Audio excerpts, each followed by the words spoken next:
coffee. I have to get another coffee today because I only had one coffee at the house.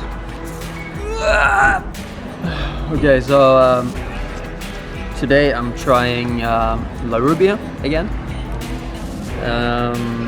And I think Erik is trying Santa de Shiva first part, the 8C.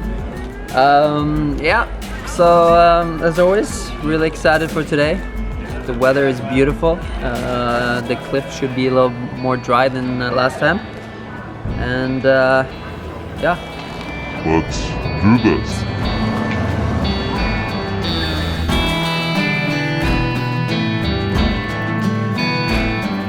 What do you guys think? There are so many police cars in the village today. Looking for some Swede?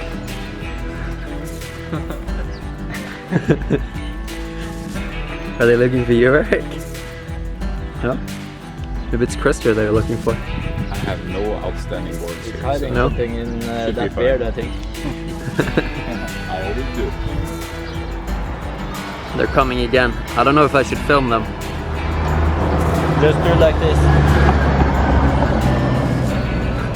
Can you explain the daily routine? Yeah, so we wake up, me and Erik, we make breakfast, some Yeah. porridge, and we drive to Villanueva del Rosario. Erik, he buys dos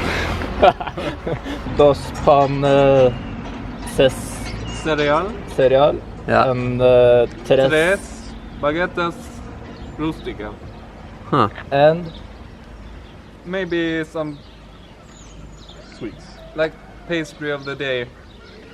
and, Usually only 3. and then we go to the next cafe. Spanish gangster dude. Who's So- always so- changing music when you come in? Yeah, and we buy coffee. And Yeah. then we go to this place where we fill water, Yeah. drink up the coffee, and eat the pastries. So it takes us about 2 hours to get to the crag from leaving the house, I guess. Yeah. So that's almost a third of the day. Yeah. Yeah, you have a PhD in math or something? Yes. Yes. Is So that- I do these kind of calculations all the time. Like nothing fancy. yeah.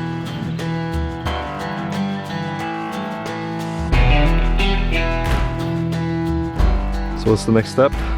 Okay, so the next important step in the daily routine is when we walk up here, the hill. We always take a look at the crag and we usually say, it looks much drier today.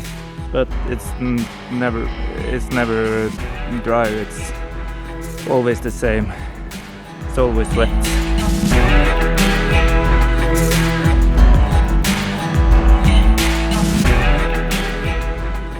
I'm gonna try La Rubia now, without warming up. Yeah, a lot of you will probably say it's a bad idea, and it is, kind of. The only thing is that this route is so long that I feel like the beginning is kind of like a warm-up in itself, and then I get a knee bar and I can like shake out, and yeah, I just didn't feel like warming up today. I'm just trying to be as honest as possible in this vlog, you know? If I don't warm up, I'm gonna tell you that I didn't warm up. I'm not saying it's a good idea. I think it's a very bad idea. You should not copy it, but that's what I did today. So yeah, so I'm gonna try it now. Last time I fell on the Crux. I think if I get past that, it's gonna be a real battle because it continues for like 35 meters on, I don't know, pretty pumpy tufa climbing. And right now I don't have that much endurance, so it's gonna be a real fight if I get past the Crux this time. But that's what I'm all about, those fights. I love it.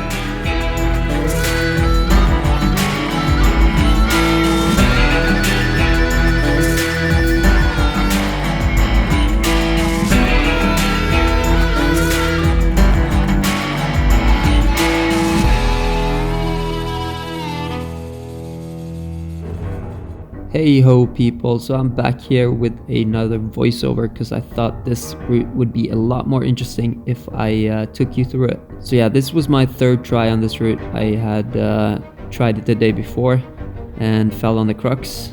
I can show you the Crux.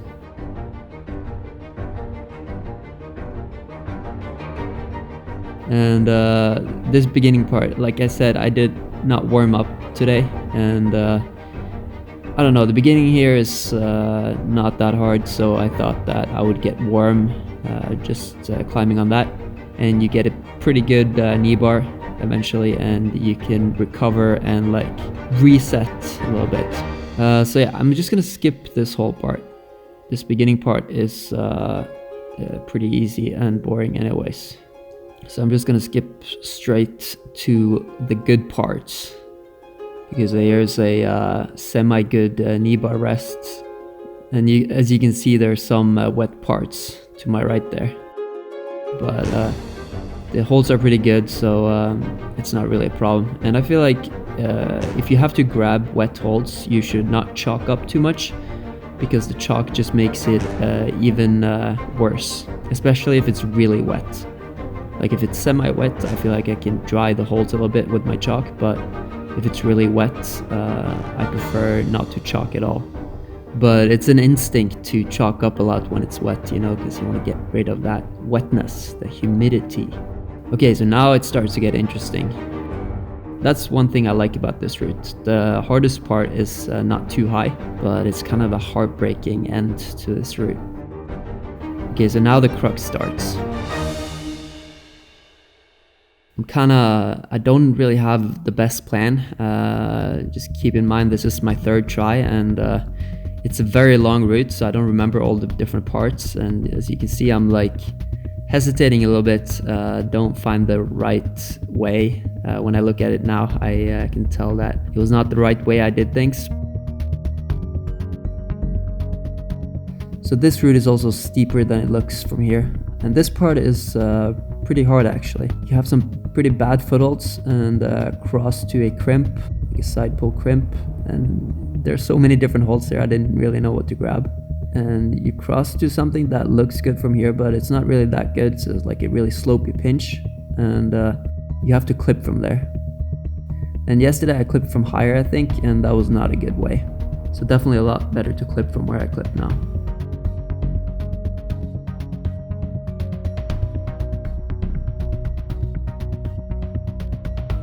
And you do a big move to a blind crimp.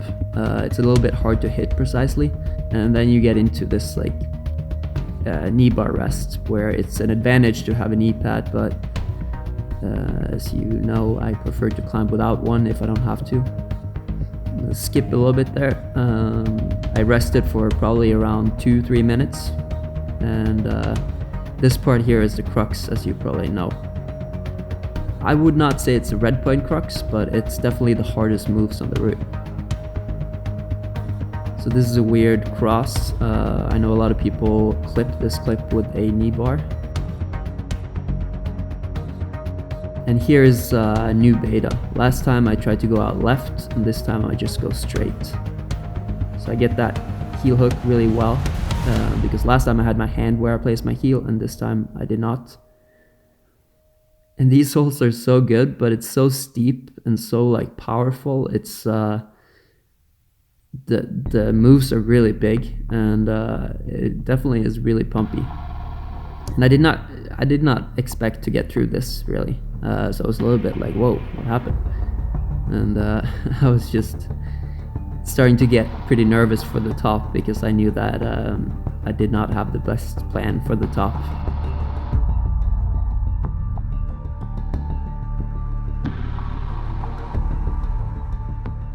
And I didn't really remember where to rest here, so I tried to rest almost too much.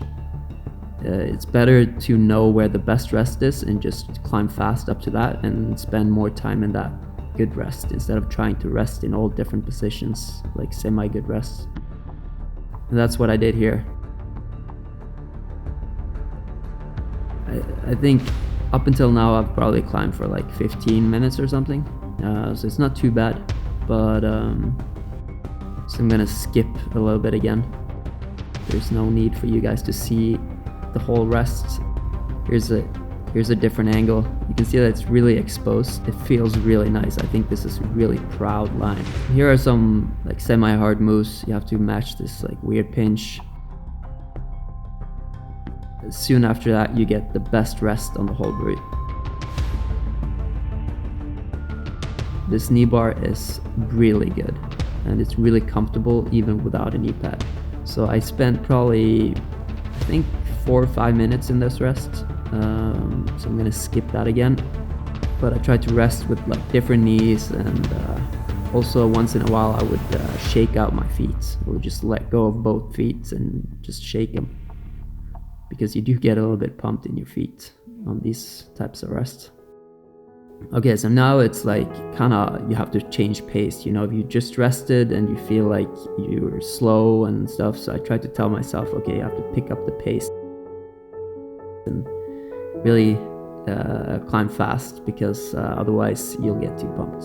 And this tufa section here is so nice, super cool. The holds are better than they look actually. And the draw here was turned upside down, so I had to twist it before clipping. That's always a little bit annoying, but right here it didn't really matter because it's a pretty easy clip anyways. And this part here is, I guess people call it the second crux. I don't really agree. I don't think it's that hard. But you go out to a pinch, wrap a undercling, and go again to a pinch, and again to a pinch. Pretty bad tufa pinch. Get your feet up really high and go for a pretty good hold. And then you get into like a kind of like a hole in the wall. You can't really see it from this angle.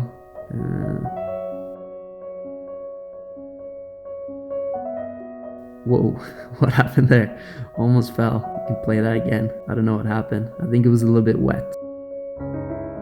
So here's a different kind of rest with my foot in the hole, and that is kind of nice because I don't even know how many knee bars I've done so far, but it's nice to get a different type of rest. This is not so hard for the knees or even the feet. You're kind of just like jamming it in the hole.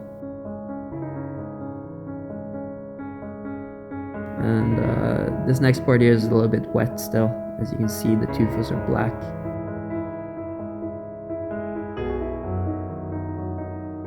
I tried to pick up the pace. Again, you can see I'm climbing really fast between the rests. That is something I tried to tell myself because it's when you get all those big rests, it's easy to like climb slowly between them as well, because you need to be able to change gears and like have a slow and a fast gear, and that's what I'm trying to do here.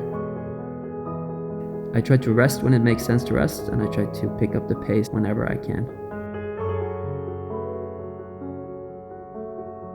This is a hard clip.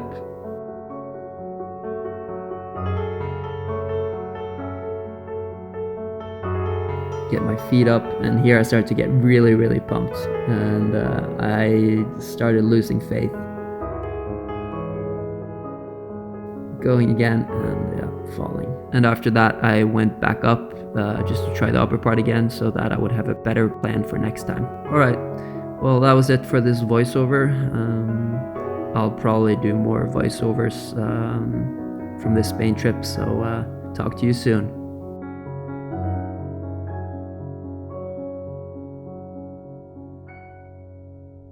And what are you gonna try now, Erik?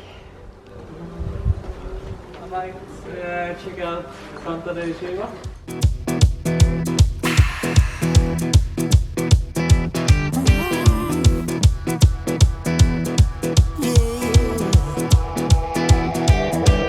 Out in stormy weather, I might have the blues, but nothing ever stopped me from dusting off my shoes. You might think you'll see me falling to the ground, but I threw up my umbrella when rain stops hitting down. Yeah! On a bad day, on a good day, I don't need no sunshine, 'cause I'm dancing with the rain. You will see me running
stop me, not even Uncle Sam.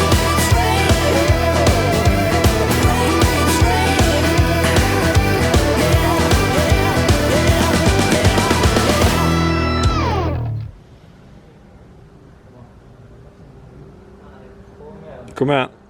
Kom igen då.